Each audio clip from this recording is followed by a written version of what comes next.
One of the other services we provide in our office are endodontic procedures, more commonly known as root canals.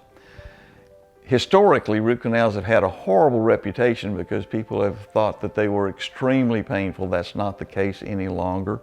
It's a relatively painless procedure.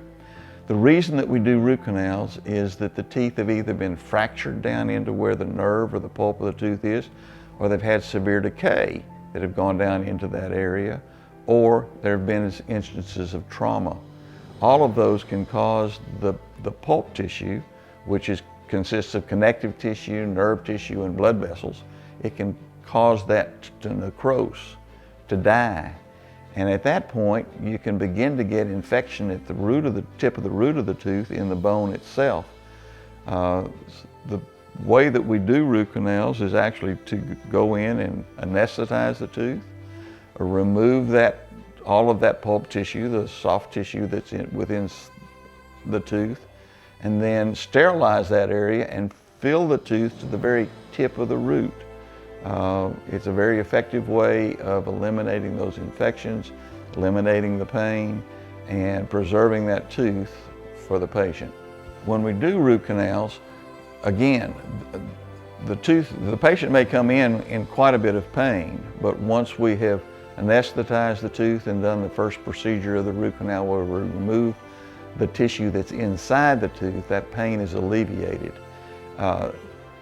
The major risk that we see with root canals is that sometimes the root of the tooth is actually fractured, and we can't see that on our x-ray.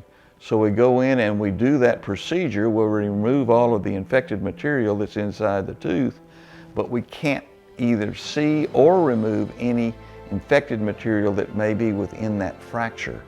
So there are times when we do a root canal, everything looks like it's perfect. The patient comes back later and they're still symptomatic. And at that point, our only option is to extract the tooth. That doesn't happen often, but it can occur. That's the major risk in doing a root canal. Once we've done a root canal, the one other disadvantage to it is that we've removed, by necessity, the blood vessel that goes inside the tooth. And that means that over time, the tooth may begin to dry out internally. And so that makes it more likely to fracture. So anytime we've performed a root canal procedure or an endodontic procedure, we recommend to the patient that they have that tooth covered with a crown, something that goes around the tooth and helps prevent it from being fractured.